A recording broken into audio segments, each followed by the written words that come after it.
Car में बैठी और कार की चाबी जैसे ही मैंने ऑन किया, एकदम से धमाका हुआ। पर उसी अगले ही क्षण एकदम से जैसे मैं एक शून्य के अंदर, उसमें ना समय था, ना कोई स्थान था। वो है भी, आप इतना पास भी है आपके, पर आप उसको छू भी नहीं सकते। उसको आप हटा भी नहीं सकते, उसपे कोई दाग भी नहीं लग सकता, उसको आप ख़त्म भी नहीं कर सकते। लाइट से भी ज़्यादा स्पीड होती होगी। तारे हैं, वो मुझे टच नहीं कर रहे हैं, पर मैं उसके अंदर से उतनी स्पीड के साथ जा रही हूँ और रो रही हूँ। मुझे अपने शरीर का बिल्कुल भी ध्यान नहीं आ रहा था। उस समय 10 बज रहे होंगे तकरीबन रात के, तो घर पे आई, तो मेरे हस्बैंड में 2 बिल्कुल छोटे-छोटे से बच्चे वो सोए हुए थे। मुझे ऐसे लगने लगा कि चारों तरफ जैसे मैं एक और ब्रह्मांड में हूँ, एक साथ वैदिक मंत्र जो हैं, वो उनके उच्चारण हो रहे हैं। कभी भी खुदकुशी नहीं करनी है, क्योंकि मुझे अपने पिछले जन्म याद आ रहे थे कुछ कि देखो ये खत्म नहीं होते हैं। नमस्ते साथियों, स्वागत है आप सबका एक और नए वीडियो में। आज का ये वीडियो है बहुत खास। आज का ये वीडियो है बहुत अलग। आज के इस वीडियो में हम बात करेंगे एक नियर डेथ एक्सपीरियंस के बारे में, यानी मृत्यु के बहुत निकट पहुंचने के बाद जो अनुभव होता है उसके बारे में आज हम बात करेंगे। और अपना एक सत्य अनुभव लेकर हमारे साथ जुड़ रही हैं यूनाइटेड स्टेट यानी अमेरिका से रितु जी। तो चलिए बिना किसी देर किए रितु मैम का स्वागत करते हैं। रितु मैम, आपका बहुत बहुत स्वागत है। नमस्ते, आपका भी नमस्ते और मैम। आपके सारे दर्शकों और श्रोताओं का भी। थैंक यू रितु मैम, आपने हमारे चैनल को चुना अपने एक्सपीरियंस शेयर करने के लिए। आपका जो एक्सपीरियंस एक्चुअली बहुत डिवाइन है, जो मैंने आपसे सुना, जो आपने मेरे साथ शेयर किया था। मैं चाहूंगी आज आप बिल्कुल क्लियर और पूरे रूप में आज हमारे व्यूअर्स को भी आप अपना अनुभव शेयर करें प्लीज। तो मैंने आपने बोला कि मृत्यु के साथ हम उसकी वजह से जो कई लोगों को अनुभव होते हैं, उसे एनडीई के नाम से भी जाना जाता है। तो उसी तरह का अनुभव हुआ, मेरी मृत्यु तो नहीं हुई थी, पर उसी तरह का अ, अनुभव हुआ जो कि एनडीई में लोगों को होता है। वो मुझे बहुत सालों के बाद पता चला, जब मैंने एनडीईज़ की अनुभव सुने, तो मैंने कहा कि अरे! ये तो हमको मरने की ज़रूरत नहीं है ये अनुभव करने के लिए। और हमारे गुरुजन जो हमारे ऋषि-मुनि हैं, हमारे शास्त्र हैं, वो भी हमको यही बताते हैं कि इस शरीर के अंदर ही होते हुए हमें वो सब अपना सत्य, अपना जो शाश्वत सत्य है, उसको जानना है और यही हमारा सनातन धर्म है।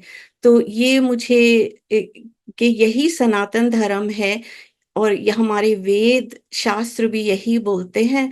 इसका जो एक्सप्लेनेशन है कि इसका मतलब इस अनुभव का क्या है, ये मुझे बाद में समझ में आया, पर मैं आपके साथ वो साझा करती हूँ जो मेरे साथ ये अनुभव हुआ।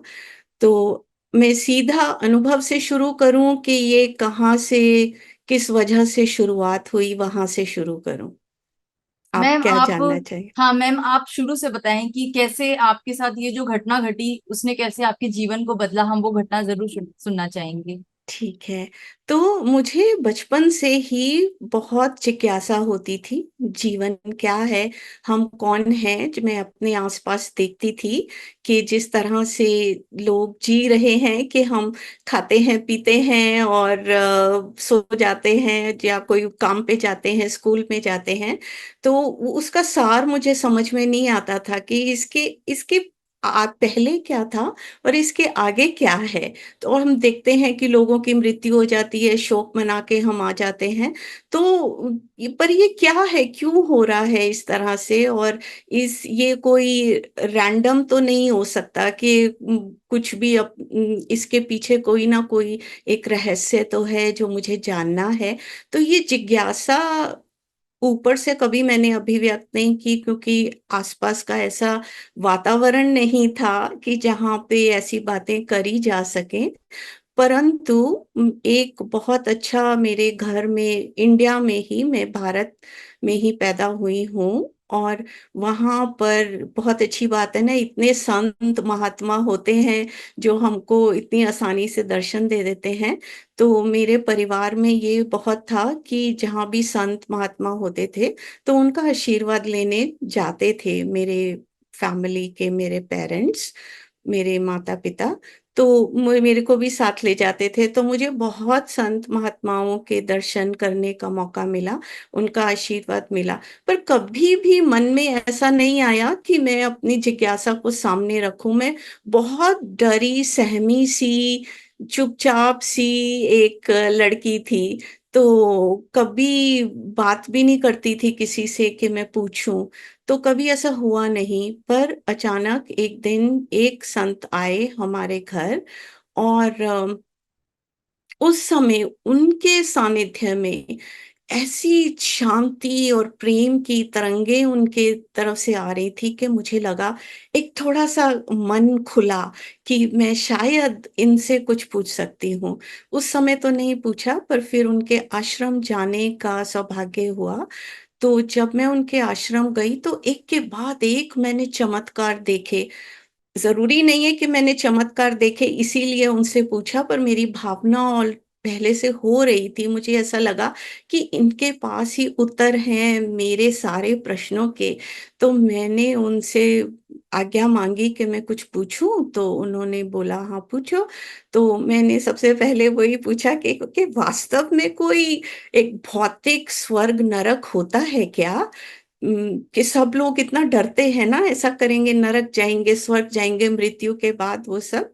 तो उन्होंने एक क्षण के लिए मेरी तरफ देखा और कहा कि नहीं, कोई भी भौतिक स्वर्ग नरक नहीं होता। ये आपके मन की ही स्थिति होती है, मन की स्थिति ही नरक या स्वर्ग बनाती है। पता नहीं उस समय कितना समझ आई, ये बात नहीं समझ में आई। पर फिर उसके बाद मैंने कोई प्रश्न पूछा जो मुझे आज तक याद नहीं आया कि मैंने क्या प्रश्न पूछा था। पर उन्होंने सिर्फ मेरी तरफ देख के कहा कि बेटा, आपके सारे प्रश्नों के उत्तर आपके अंदर ही हैं, आप खुद उनको अनुभव करो।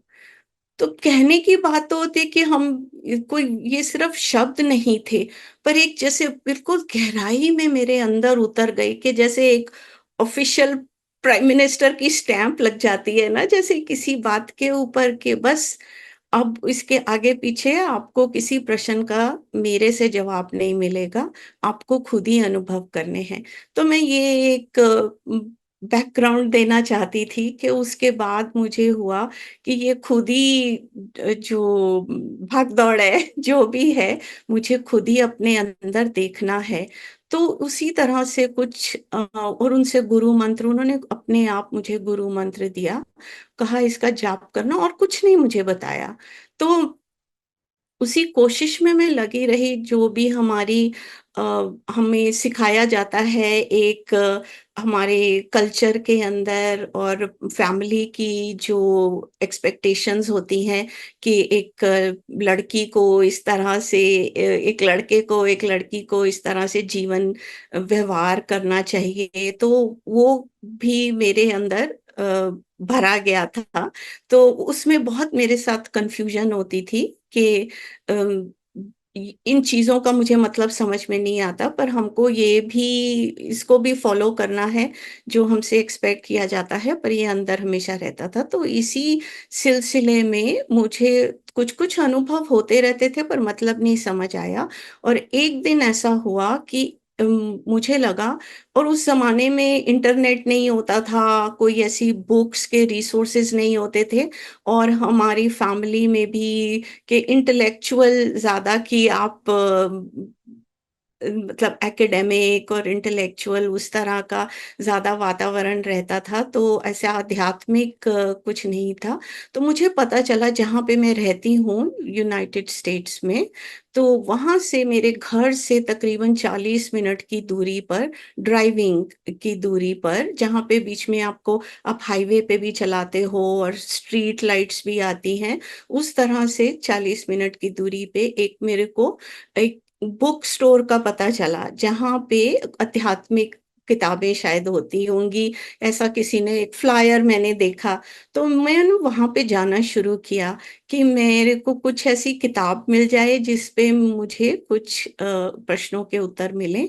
तो नहीं हुआ, पर उस स्टोर की जो ओनर थी, उन्होंने बोला कि हम पीछे कमरे में हम मेडिटेशन ग्रुप बना रहे हैं, आप वहाँ पे अटेंड कर सकते हो उसको। तो मैंने कभी-कभी जाना शुरू किया वहाँ पे जैसे मुझे मौका मिलता था। तो इसी तरह एक दिन मुझे बहुत गहरा ध्यान लगा और उस समय मुझे पता भी नहीं चला कि मैं कितने घंटे बैठी रही और वहाँ पे जितने लोग थे वो सब चुपचाप जा चुके थे, पर किसी ने मुझे डिस्टर्ब नहीं किया। और तो एकदम से मेरा जब ध्यान टूटा तो मैंने देखा कि अरे 9 बज रहे हैं रात के और ये तो यहाँ कोई भी नहीं है। तो मैं भागी-भागी गई कि अरे मैंने तो एक किताब खरीदनी थी या देखना था, पूछना था, तो वो उसके पास समय नहीं था, वो फटाफट दुकान बंद करने की वेट कर रही थी। तो जैसे ही मैं पार्किंग लॉट में निकली, तो उस समय सिर्फ़ जो स्टोर की ओनर थी, जिनकी दुकान थी उनकी कार थी और सिर्फ मेरी कार थी और बिल्कुल अंधेरा सा छाया हुआ था। तो मुझे थोड़ी-सी निराशा हुई कि अरे! यहाँ भी अभी कोई बात तो बनी नहीं और ध्यान भी लगा पर ऐसा तो कुछ समझ में आया नहीं, कोई उत्तर अंदर कुछ हुआ नहीं। तो उसी दशा में मैं कार में बैठी और अपनी सीट बेल्ट लगाई और कार की चाबी जैसे ही मैंने चाबी इग्निशन की में डाली और उसको ऑन किया, एकदम से धमाका हुआ। इतनी ज़ोर से कि एक क्षण के लिए मुझे लगा कि उम, कार में कोई बॉम्ब है जो फट गया है। और पर उसी अगले ही क्षण एकदम से जैसे मैं एक शून्य के अंदर और वो जो शून्य था, उसको शब्दों में उ उसका व्य व्याख्यान करना बिल्कुल मुमकिन नहीं है, पर फिर भी हमको शब्दों का इस्तेमाल करना है, तो उसको बताने के लिए कि वो बिल्कुल शुद्ध प्रेम था। वो एक उसमें ना समय था, ना कोई स्थान था, पर वो बिल्कुल प्रेम, इस तरह का प्रेम कि आप अगर जितना भी इस संसार में माँ का प्रेम बोल लें आप जितनी भी माँएँ हैं, करोड़ों माँएँ हैं, उनका प्रेम आप उसको जमा करें और उसको भी करोड़ों के साथ आप गुणा करें, उससे भी अधिक वो प्रेम जो उसका अस्तित्व ही प्रेम था। आप ऐसा नहीं कह सकते कि एक आकाश था, एक शून्य था, उसके अंदर कुछ प्रेममयी शक्ति थी, नहीं। उसका सार, उसका तत्व ही प्रेम था और वो प्रेम ऐसे ऐसा था कि आप वो है भी, आप इतना पास भी है आपके पर आप उसको छू भी नहीं सकते। उसको आप हटा भी नहीं सकते, उस पे कोई दाग भी नहीं लग सकता, उसको आप ख़त्म भी नहीं कर सकते। वो उस तरह का प्रेम और वो जैसे आप एक कपड़े को एक बाल्टी पानी की बाल्टी में डालते हैं और उसको जैसे निकालते हैं तो कैसे उसमें से बूँदें वो इतना भरा हुआ होता है पानी से कि उसके अंदर से बूँदें टपकती हैं। तो इस तरह से वो जो प्रेममय शून्य था, वो प्रेम इतना भरा हुआ था कि जैसे वो बस उसकी जो बूँदें हैं वो छलक रही हैं और वो जो निराकार है, वो ही प्रेम की बूँदें सब आकार बन रही हैं। वो ही जो भी हम पेड़-पौधे जो भी हम आकार देख रहे हैं, वो ही प्रेम की बूँदें ही हैं जो उसका आकार ले रही हैं। और उस समय मुझे अपने शरीर का बिल्कुल ख़्याल नहीं था कि मैं अपना शरीर महसूस नहीं कर पा रही थी, पर मुझे ऐसा ध्यान आ रहा था कि मैं रो रही हूँ, मतलब बिलख-बिलख के उम, जैसे आँसुओं की बारिश हो रही है मेरे अंदर से और मैं रो रही हूँ। जैसे एक स अल क करोड़ों सितारे हैं चमकते हुए और लाइट से भी ज़्यादा स्पीड होती होगी कि मैं उसके अंदर से इतनी तेज़ी से मैं उसके अंदर से जा रही हूँ, और वो भी जो तारे हैं वो मुझे टच नहीं कर रहे हैं, पर मैं उसके अंदर से उतनी स्पीड के साथ जा रही हूँ और रो रही हूँ कि ये प्रेम, मतलब बर्दाश्त नहीं हो रहा था, इतना इतना वो प्रेम था।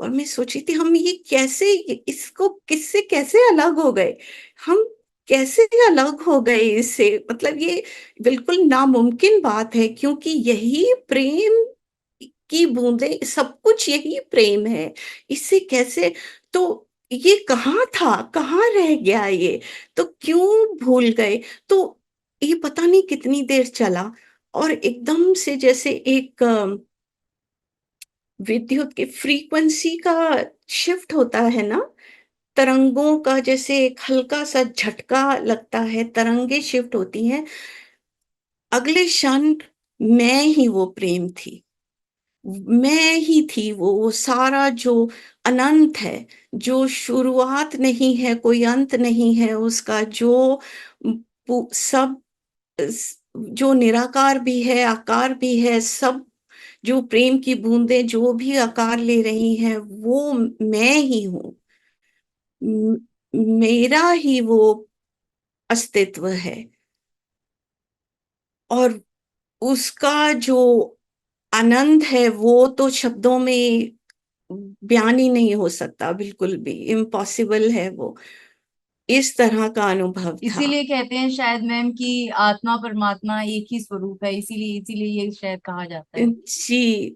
और उस समय तो मुझे बिल्कुल इन बातों का मालूम नहीं था, मैं तो खुद ही खोज कर रही थी, तो मैं बिल्कुल जैसे एक कोरा कागज होता है उस तरह का था मेरा, तो ऐसा मेरा कोई पहले से कोई धारणा नहीं थी, और मैं ही हूँ वो। तो और फिर वो जो फ्रीक्वेंसी चेंज हुई, उसके बाद फिर मैंने देखा कि मैं ही वो अ, आत्मा हूँ, उम, परंतु उसके साथ ही मैं ही एक मैक्रो मी एंड एक मिनी मी, जैसे कि मैं ही एक छोटे रूप में जो ऋतु का, जैसे मैं शरीर को अनुभव नहीं किया, पर एक एक छोटा-सा रूप उसका, बिल्कुल छोटा-सा नन्हा-सा एक खिलौने के रूप में, एक वो भी एक रूप है, और मैं जैसे दोनों को अनुभव कर रही हूँ एक ही साथ।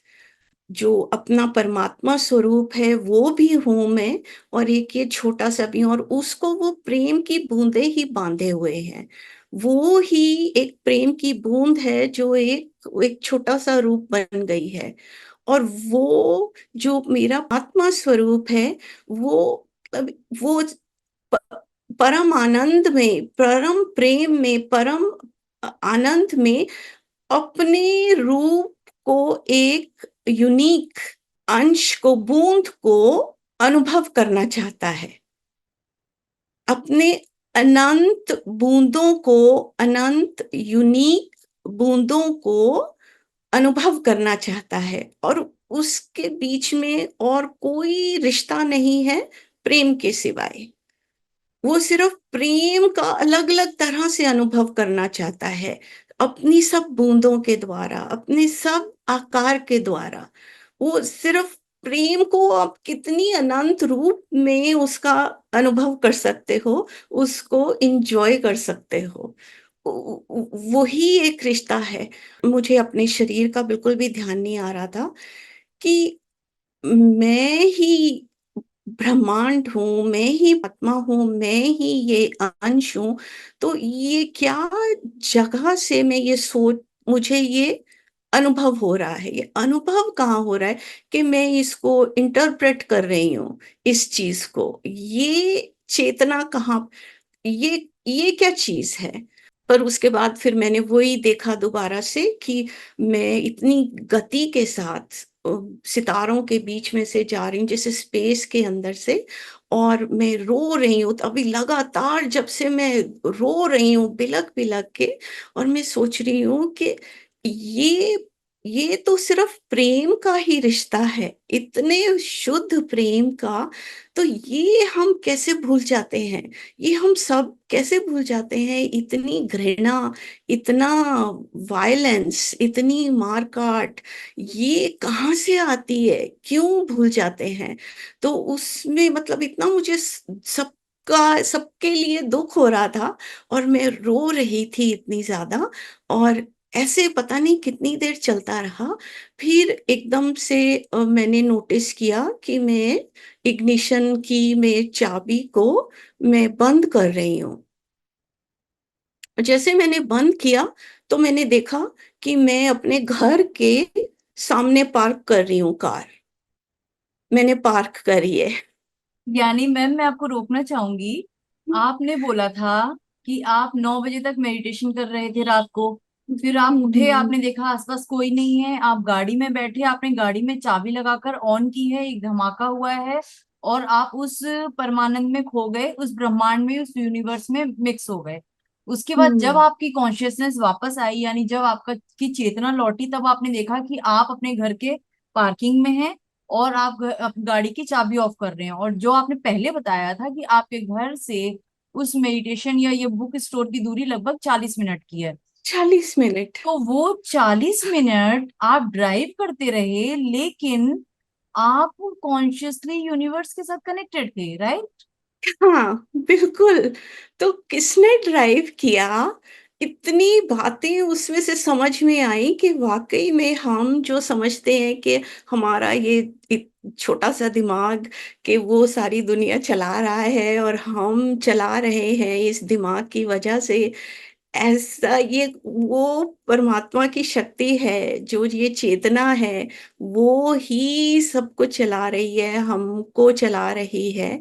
और बाकी तो हमारी इंद्रियां हैं, एक दिमाग है, मन है, जो कि हमको इस संसार का एक ह्यूमन बॉडी में अनुभव करने के लिए कुछ हमको एक साधन मिला है, थोड़े कुछ वर्षों के लिए, कि हम उसको उस तरह से अनुभव कर सकें। पर असली में तो वही परमात्मा की चेतना ही हमारे अंदर है, जो शक्ति है, वो ही सब कुछ चला रही है, और हमको एक्चुअली में अपनी ये इंद्रियों की आवश्यकता नहीं है, और वो किसी भी तरह से आपको अ, आपके काम कर सकती है। तो पर उस समय ये खत्म नहीं हुआ मेरा अनुभव उस समय। उस समय मैं उतर तो गई, उस समय मुझे जो अपने आसपास का फिजिकल जो एनवायरनमेंट था वो मुझे दिखाई दे रहा था।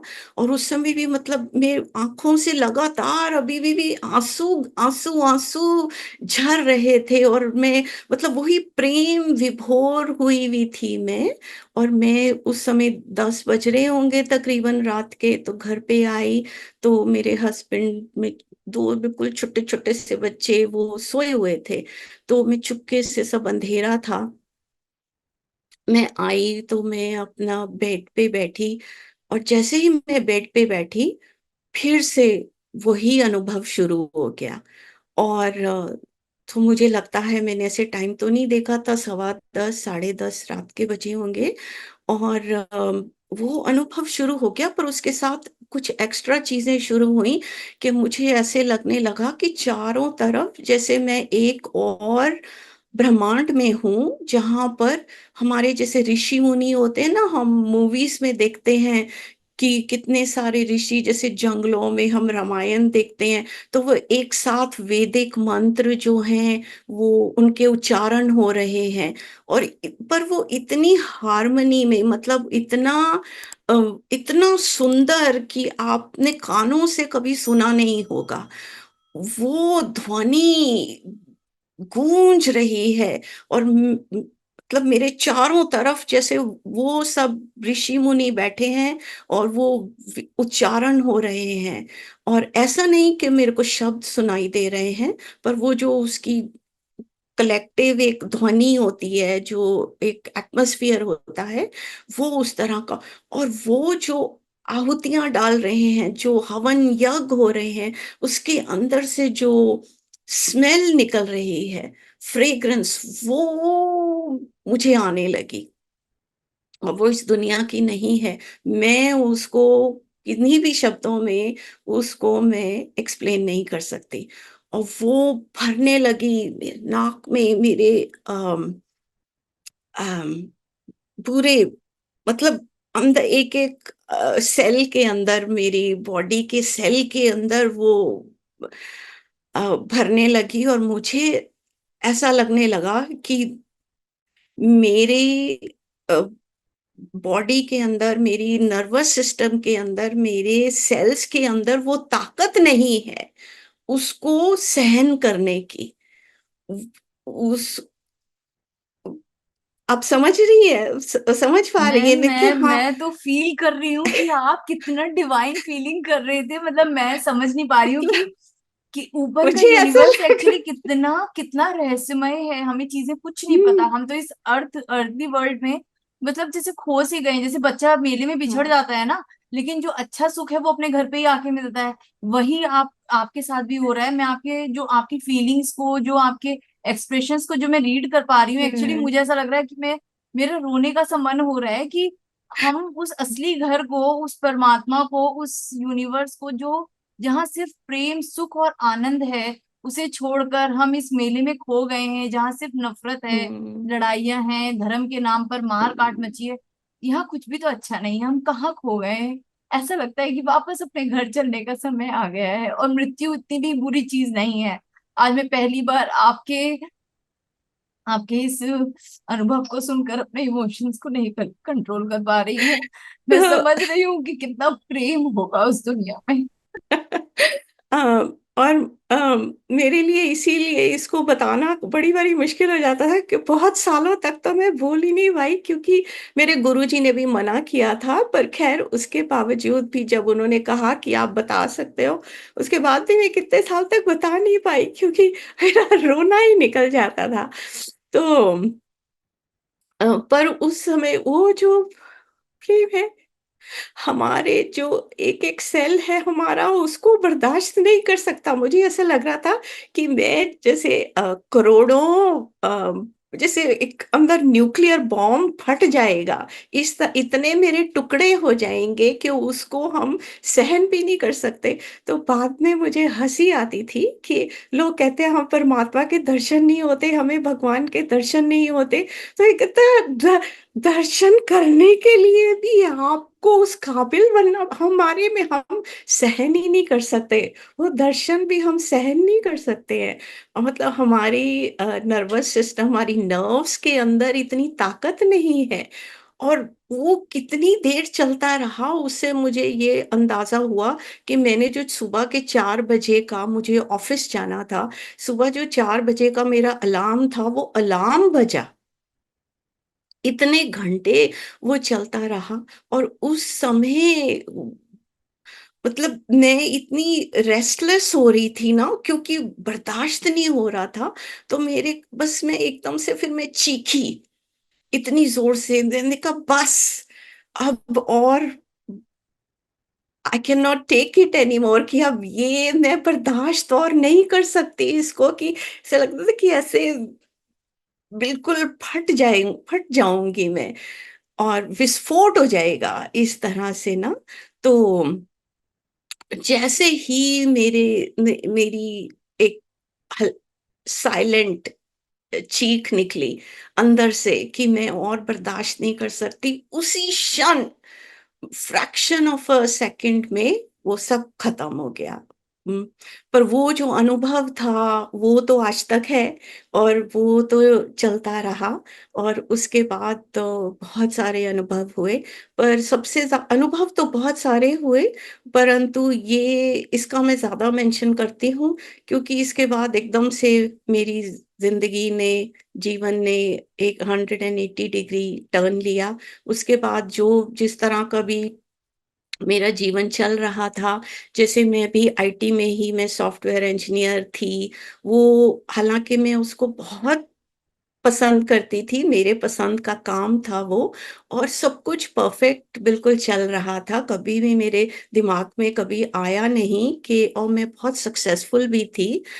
तो भी मुझे बस अंदर से ऐसी भावना, जैसे चीख-चीख के अ, अंदर से वो आती थी आवाज़, जैसे कि मैं इसलिए नहीं आई हूँ, ये मेरे जीवन का लक्ष्य नहीं है, मुझे कुछ और करना है, किसी और मार्ग पे जाना है, और ये मेरा जीवन का लक्ष्य नहीं है। तो उसके बाद फिर बहुत सारे चेंजेस आए, और फिर भी आसान नहीं था। पर क्योंकि वो अंदर से जो आपकी आत्मा आपको बारी-बारी लगातार एक आदेश दे रही है और आपको बोल रही है, तो वो फिर उस पे उम, बिल्कुल जीवन का मार्ग बदला। रितु मैम, आपने जैसा अभी तक का अपना पूरा जो अनुभव सुनाया, बहुत दिल को छूने वाला अनुभव था। एक्चुअली आपने परमात्म प्रेम को व्याख्यान किया अपने शब्दों में, जिसको व्याख्यान करना एक्चुअली पॉसिबल नहीं है, लेकिन आपने बहुत कोशिश की और आपके आंसुओं ने एक्चुअली उसको बहुत अच्छे से व्यक्त किया। उस प्रेम को शब्दों में व्यक्त नहीं किया जा सकता, आंखों के आंसू ही शायद उसे व्यक्त कर पाए। अच्छा मैम, मेरा यहाँ एक प्रश्न है आपसे। आपने कहा था कि जब आप मेडिटेशन करने के लिए उस बुक स्टोर में गई थी, और जब आपको वापस आप जब अपने कॉन्शियसनेस में आई तो रात के 9 बज चुके थे। तो मैं जानना चाहूंगी कि आप कितने बजे मेडिटेशन आपने करना स्टार्ट किया था? तकरीबन क्योंकि मैं ऑफिस के बाद गई थी, तो 6 साढ़े 6 बजे होंगे। उम, हुँ। ओके, यानी कि आपने शाम के 6 साढ़े 6 स्टार्ट किया था और आप लगभग 9 9 बजे तक कर रही थी, यानी हुँ, आपने 3 4 घंटे अच्छे से, 3 साढ़े 3 घंटे काफी अच्छे से हुँ, डीप मेडिटेशन में थी आप। तो उसके हुँ। बाद ही आपको फीलिंग हुई। अच्छा मैम, आपके जीवन में इसके बाद आपने बताया कि और भी बहुत कुछ अनुभव हुए। तो अगर कुछ और भी स्पेसिफिक अनुभव हैं तो हम वो सुनना चाहेंगे, और हम ये जरूर सुनना चाहेंगे आपसे कि उस अनुभव के होने के बाद आपके जीवन में किस तरीके का परिवर्तन यानी चेंजेस आए। हाँ, एक अनुभव तो उससे पहले भी हो रहे थे, पर ऐसे परिवर्तन आए ऐसा नहीं था, और मुझे समझ भी नहीं थी कि इनका क्या मैं मतलब निकालूँ इन अनुभवों का। तो जैसे इस जो अनुभव मैंने बताया है, इसके पहले मुझे ये भी दिखाई देता था जैसे हम सोते हैं, तो बिल्कुल सोने के एक क्षण पहले हमारी जो एथीरिक बॉडी है, सूक्ष्म शरीर है, कैसे हमारे शरीर से निकल के जाता है।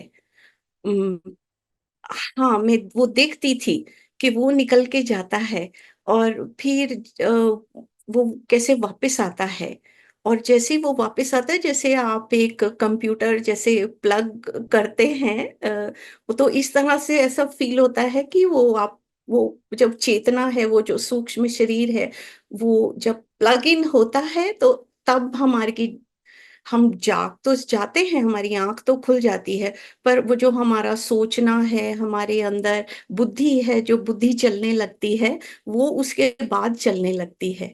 तो उससे मुझे समझ में आया कि वाक़ई में जब एक्चुअल पूरा हम शरीर उस जो सूक्ष्म शरीर है, वो हमारे ठोस शरीर को जब मृत्यु जिसे हम बोलते हैं, जब वो छोड़ देता है, देहांत होता है, तो कैसा होता है कि वो उम, स्थायी रूप में वो चली जाती है, पर ऐसे कि वो नींद के समय भी जाती है, और इसीलिए जो हमारी गहरी नींद है, वो इतनी ज़रूरी होती है कि उसके अंदर वो भी एक समाधि की तरह होती है कि हमें अपना भी होश नहीं होता, हमें दुनिया का होश नहीं होता, कुछ भी हमें अपना नाम, पता कुछ भी नहीं मालूम होता, हमारे रिश्तेदार कौन है, हमारा बैंक बैलेंस क्या है, हमारी जॉब क्या है, हम कहाँ पे हैं, ये भी नहीं पता होता हमको।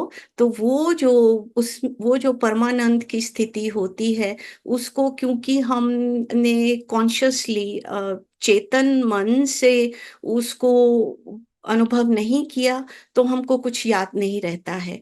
पर कि जो तुरीय अवस्था, जो समाधि की अवस्था होती है, कि वो हम ये ही अनुभव उम, चेतन मन से करें, तो हम ये ही चीज़ अनुभव कर सकते हैं, और उससे ये भी समझ में आया कि जैसे जो हमारे गुरु हैं, मेरे गुरु हैं जो, और इस तरह के जो अम, काबिल एनलाइटेंड मास्टर्स जो होते हैं, कि वो हमेशा ही समाधि की अवस्था में होते हैं।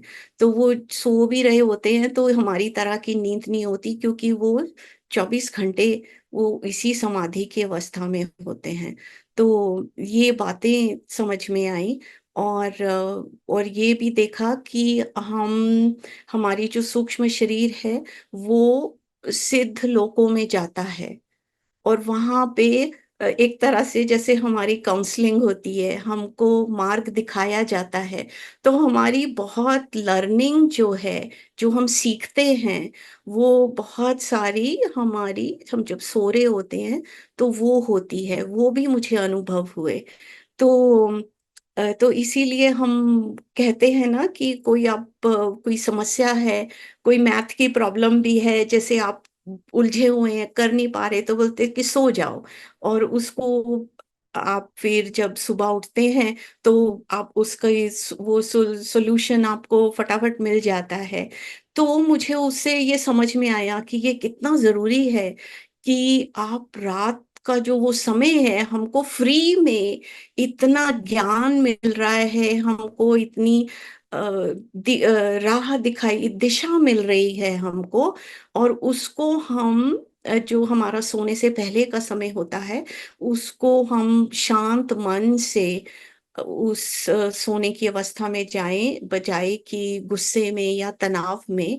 वरना वो एक बहुत ही कीमती एक समय होता है जो हम सिद्ध लोक में, हम वो दिशा भगवान से, देवी देवताओं से हम वो दिशा पा सकते हैं। तो ये भी सी चीजें समझ में आई।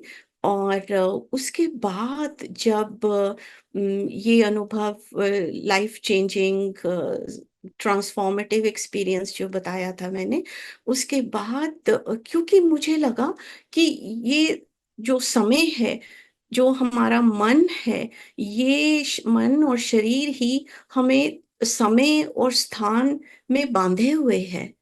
क्योंकि जो मैंने अनुभव किया वहां पे तो समय नाम की कोई चीज ही नहीं है। तो जो समय भी है वो भी हमारी मन की स्थिति है। तो वहीं से ही नरक स्वर्ग का हमको भाव आता है कि पहले ऐसे हुआ था, आगे क्या होगा, पहले क्या की चिंता, आगे की चिंता, और वो सब हम नरक स्वर्ग, हमारा मन ही वो समय और स्थान से, टाइम और स्पेस में बंध के हम उस ट्रैप में फंस जाते हैं। तो पर ऐसे ना कि हमारा दिमाग समय, हमारा अनुभव भी हो, पर हमारा दिमाग थोड़ा समझना चाहता है, हालांकि समझ के पार है। पर फिर भी मैं अपने दिमाग से उसको समझने की कोशिश करती थी कि ऐसे समय कैसे है, क्योंकि जब समय नहीं है तो इसका मतलब कि कोई पास्ट प्रेजेंट फ्यूचर भी नहीं है, वो सब एक ही साथ हो रहा है, तो ये कैसे हो रहा है। तो वो भी मुझे अनुभव कराया गया कि अचानक से एक दिव्य शक्ति आई, और जैसे मेरे सूक्ष्म शरीर को और मैं इसको विटनेस भी कर रही हूँ, कि मैं बैठी हुई हूँ और मैं इस चीज को विटनेस कर रही हूँ, मतलब साक्षात्कार कर रही हूँ इसका, कि मेरे सूक्ष्म शरीर को एक स्टेज होता है, जैसे एक थिएटर का स्टेज होता है ना, वहां पर लेके गए, और उन जैसे ऊपर से एक हवा में से मुझे दिखाया कि देखो, ये स्टेज के ऊपर तीन सीन चल रहे हैं। एक सीन है जैसे मान लो 1700 ईस्वी का है, और एक प्रेजेंट आज के दिन का है, और एक जैसे आगे के फ्यूचर का कोई सीन है। तो अलग अलग कलाकार हैं जो स्टेज के तीन अलग भागों में बैठे हुए हैं। पर जहां पे लाइट गिर रही है, पूरा स्टेज बिल्कुल अंधेरा है, और जहां पे लाइट गिर रही है, हम सिर्फ एज जो श्रोता हैं, जो ऑडियंस बैठी हुई है, वो सिर्फ वही देख पा रही है जिस पर प्रकाश गिर रहा है।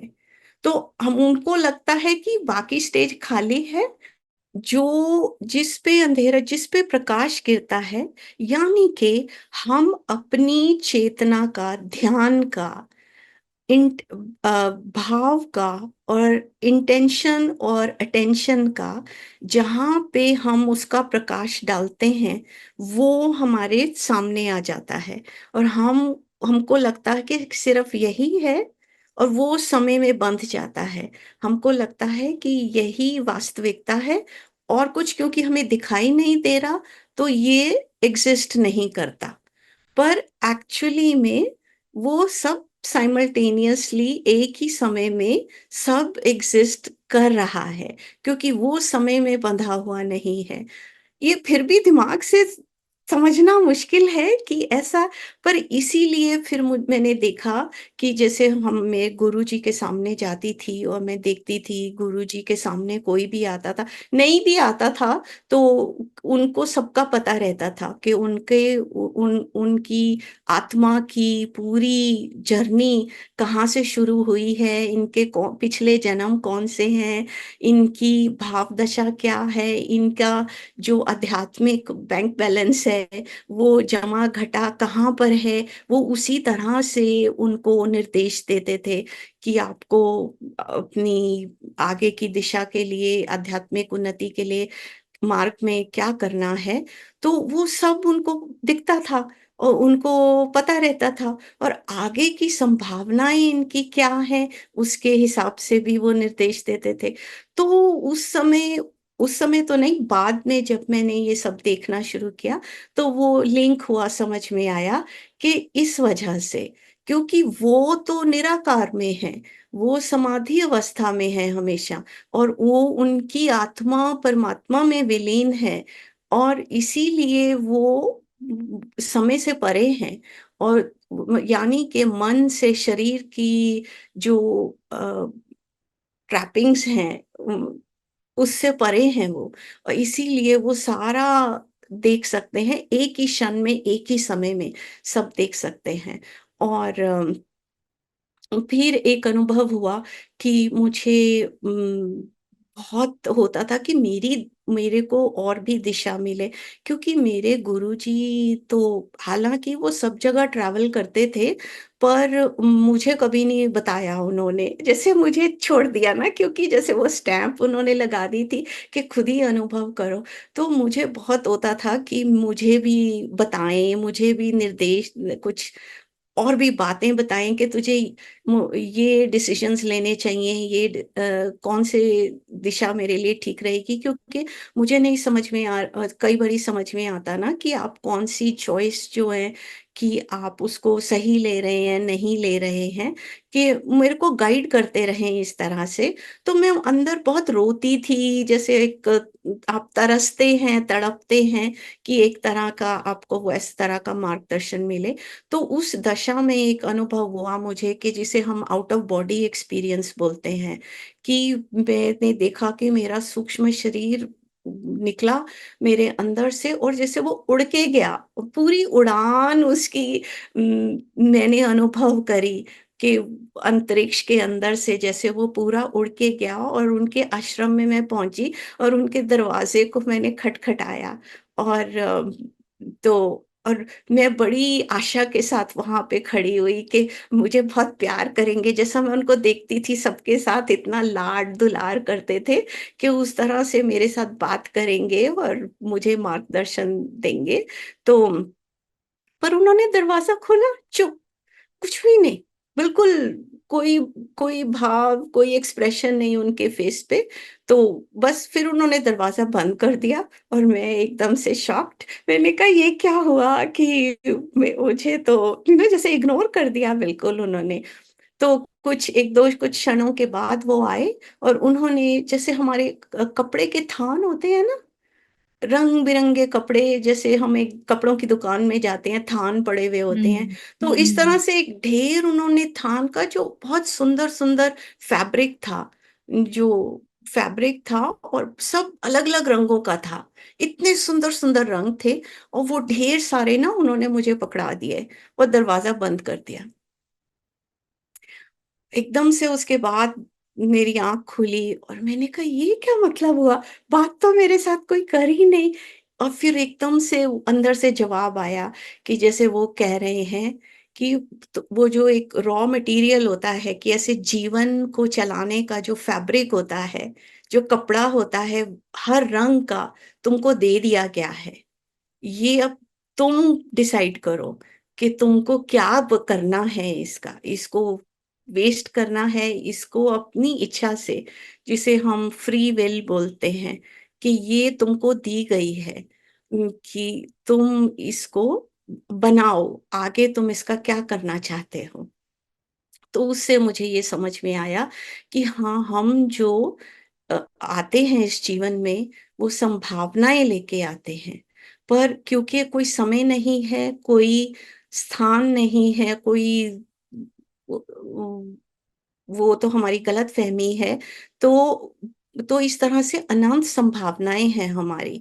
हम अपनी शक्तियों को, हमको जो हम अपनी जमा पूँजी संस्कारों की और बुद्धि की, विवेक की, शक्ति की जो लेके आए हैं, ये हम किस संभावना में आगे क्या इसके साथ करना चाहते हैं, ये हमारे को पूरा हम को-क्रिएटर हैं एक तरह से परमात्मा स्वरूप के साथ।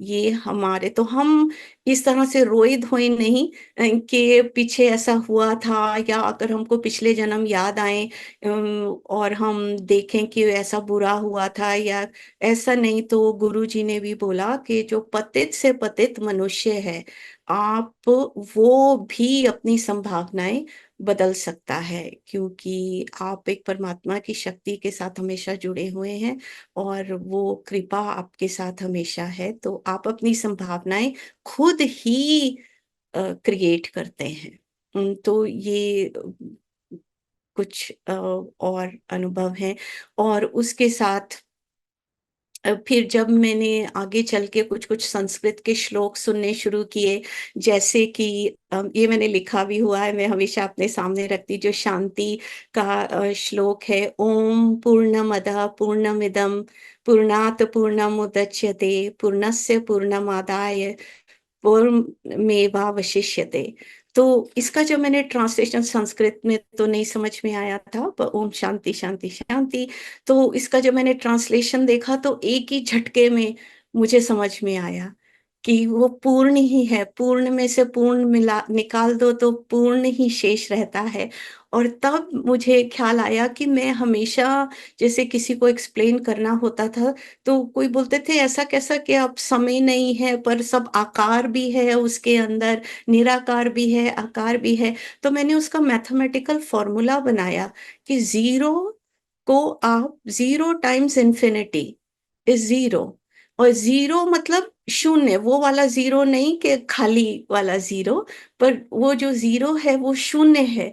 शून्य को आप अनंत के साथ, जो अनंत आकार है, उसके साथ आप गुणा करें तो अंत में शून्य ही है। तो पूर्णमिदं पूर्णमदं, तो पूर्ण में से पूर्ण आप निकालते चले जाएँ, क्योंकि वो जो आकार है वो पूर्ण में से ही निकला है, और वो सब आकार को भी हटा देंगे तो वो पूर्ण हमेशा ही शाश्वत है। यही सनातन धर्म है। तो वो जो वेदों का सार है, जो हम सनातन धर्म क्या बोलता है, अहम ब्रह्मास्मि तत्त्वमसि, ये सब जैसे मतलब इसको और समझने की ज़रूरत ही नहीं थी कि हाँ, ये क्या बोला जा रहा है कि मैं ही ब्रह्म हूँ और तुम भी वही ब्रह्मा हो। हम सभी वो प्रेम की बूँदें ही हैं, जो वो आकार, तो वो वापस उसी परमात्मा में विलीन हो जाता है। परमात्मा से ही निकला परमात्मा एक एक क्षणिक भर के लिए। और ये जो जीवन है, क्योंकि इतना आउट ऑफ बॉडी भी अनुभव रहे, तो सूक्ष्म शरीर के आने के जाने के कि हमको जो, और जब वो निकल जाती, जब सूक्ष्म शरीर से निकलती है, तो हम देखते हैं कि ये जो हमारा 60 70 80 100 साल का जो जीवन है, ये बिल्कुल क्षण भर का लगता है। वाक़ई में क्षण भर का होता है। और जब हम शरीर के अंदर होते हैं तो इस सपने के अंदर, ये सपना, ये माया इतनी सत्य लगती है, इनकी हम मतलब तकलीफ़ इतनी हमारी सफ़रिंग होती है, इतना दुःख तकलीफ़ हम महसूस करते हैं और समझते हैं कि हम फँसे हुए हैं। पर एक्चुअली में जब हमारी आत्मा निकलती है, देहांत हो जाता है, तब वो देखती है कि ये तो क्षण भर का सपना था खाली। उस समय समझ में आता है कि ये तो क्षण भर का सपना ही था, ये क्या? फिर उस समय आत्मा फिर डिसाइड करती है, जो भी जमा घटा का बैलेंस लेके गए थे, मन स्थिति का। और उस समय के, हाँ, अगले शरीर में किस तरह से आना है, कब आना है। और आपकी जो संभावनाएं हैं वो अनंत हैं। आप कोशिश करते रहे हर क्षण। और जो गुरु ज्ञान है हमारे ऋषि मुनियों का, जो परमात्मा का ज्ञान है, उसको 24 घंटे हम ध्यान में रख के हर दिन एक एक दिन करके आगे चलते रहे। उम, और और वेदों का, फिर कृष्ण जी का, जैसे कि जो मैं ही, जैसे उन्होंने अपना विराट रूप दिखाया जब गीता को पढ़ा, तो उसके अंदर वो विराट रूप ऐसे आकार वाला, हम देखने में तो, क्योंकि टीवी में दिखाना होता है तो वो आकार वाला दिखाते हैं कि बड़ा हो गया, पर वो निराकार का है, वो अनंत का अनुभव है। और वो ना जलता है ना मरता है, वो ना काट सकते हैं, ना उसका आदि है, ना शुरुआत है, ना अंत है। तो वो सारा कि हाँ, मतलब आपको ऐसा नहीं है कि आपको समझने की कोशिश करनी, जैसे आपके सारे अंदर के दरवाजे खुल गए ना, तो ये सब बातें खुद ही समझ में आनी शुरू हो जाती हैं। रितु मैम, आज जो भी मतलब व्यूअर आज इस वीडियो को, आपके इस अनुभव को सुन रहे हैं, मुझे ऐसा लगता है कि उनकी भी अंतरात्मा जागे, वो ध्यान साधना से जुड़े और उस परमात्मा से जुड़े, तभी इस जीवन का लक्ष्य शायद पूरा होगा। और आपका कोई मैसेज हमारे व्यूअर्स के लिए मैम? हाँ, मैं ये ज़रूर देना चाहती हूँ कि ऐसा है कि जो हमारे पिछले जन्मों के सदमे होते हैं, जो दुःख और तकलीफ़ होती है, वो हमारे मन की जैसे सेल्युलर मेमोरी होती है। तो हमारी सेल्स के अंदर वो दुःख, तकलीफ़ भर जाती है। क्योंकि आप हमेशा देखेंगे कि हमें जिसके अंदर जिस बात में बहुत इमोशन हो, वो बातें हमको याद रहती हैं, या तो बहुत सुख वाली, खुशी वाली, या बहुत दुख वाली। जो जिसका कोई भी इमोशनल कनेक्शन नहीं जिस बात का, वो बात हमें भूल जाती है, क्योंकि उस बात का इम्पैक्ट हमारे ऊपर नहीं पड़ता। तो इसी तरह से जो दुख तकलीफें हमने पिछले जन्मों में सही हैं, और जो हम इस जन्म में भी हमने सदमे जो सहे हैं, वो एक तरह से हमारी सेल के डीएनए में चले जाते हैं। तो उसको भी हमको दबाना नहीं है। वो इस साधना एक माध्यम है जिससे वो निकल के आते हैं। और वो इसलिए आते हैं कि हम उनको अटेंशन दे सकें, और उसको भी प्रेम दे सकें। और कभी भी खुदकुशी नहीं करनी है। और क्योंकि अगर आपने करी, क्योंकि मुझे अपने पिछले जन्म याद आ रहे थे कुछ, कि देखो ये खत्म नहीं होते हैं, कि अगर आप खुदकुशी करेंगे तो ये फिर आपको यही चीज़ दोबारा से आपके साथ और भी तकलीफ के रूप में आएगी। तो आपको जो जीवन है आपका बहुत कीमती है। आपने बहुत तपस्याएँ, बहुत साधनाएँ करी हैं इस मनुष्य शरीर को धारण करने के लिए। इसको हल्के में नहीं लेना है, और अपनी कोशिश जारी रखें। ये important message. Thank you so much Ritu ma'am. मैं कितना थैंक्स करूं आज के इस वीडियो के लिए, मुझे नहीं पता। एक तो मैं पहली बार इतनी भावुक हुई आपके अनुभव को सुनकर, क्योंकि आपके अनुभव के वो जो शब्द थे मेरे एकदम जैसे उतर रहे थे अंतर मन में, और ऐसा लग रहा था कि शायद मैं भी उस आनंद को कहीं ना कहीं मिस कर रही हूँ, मुझे भी उस आनंद की प्राप्ति करनी है। तो मेरे लिए भी आज का जो ये वीडियो था एक मैसेज के लिए के तरह ही आया है मेरे जीवन में, कि मुझे भी, मैं औरों को जो ये मैसेज दे रही हूँ, ये मैसेज मेरे लिए भी है कि मुझे भी ध्यान साधना में अपने आप को और लेकर गहराई तक जाना है। और जो भी व्यूअर आज इस वीडियो को देख रहे हैं, सुन रहे हैं, प्लीज इस चीज को समझने की कोशिश करें कि ये जीवन बहुमूल्य है, इसे कभी नहीं व्यर्थ जाने देना, और सुसाइड जैसे थॉट तो आने भी नहीं देने हैं। क्योंकि सच में जैसा आपने बताया, हमने बहुत तपस्या करके मनुष्य जीवन पाया है, उसे ऐसे ही नहीं व्यर्थ गंवाना है। और रितु मैम, मैं क्या कहूँ, जाने का समय हो रहा है, विदाई की जी। घड़ियां हैं। आप फिर से इमोशनल हो रही हो, और आपको देखकर मैं भी। लेकिन ऊपर वाले ने मिलवाया है, तो कुछ ना कुछ इसके पीछे भी एक अच्छा मोटिव ही है। इस चैनल के थ्रू मैं बहुत अच्छे अच्छे लोगों से मिलती हूँ, और मैं हर रोज परमात्मा को इसी थैंक्स के साथ जब मैं सोती हूँ तो यही थैंक्स करती हूँ कि तुमने मुझे बहुत कुछ दिया, लेकिन सबसे जो अच्छी चीज दी वो ये दी कि मुझे तुमने स्पिरिचुअलिटी का एक रास्ता दिखाया, और आप जैसे अच्छे लोगों से मिलने का मुझे ये प्लेटफॉर्म दिया। इस प्लेटफॉर्म के जरिए मैं इतनी अच्छी अच्छी आत्माओं से मिल रही हूँ कि शायद मैं ही दिन पर दिन एक एक सीढ़ी ऊपर चढ़ने के लिए ये मेरा रास्ता है। मुझे नहीं पता कि परमात्मा कैसे मुझे अपने पास बुलाएगा, शायद यही एक सीढ़ी है, यही एक जरिया है जिससे मैं चढ़कर जा रही हूँ।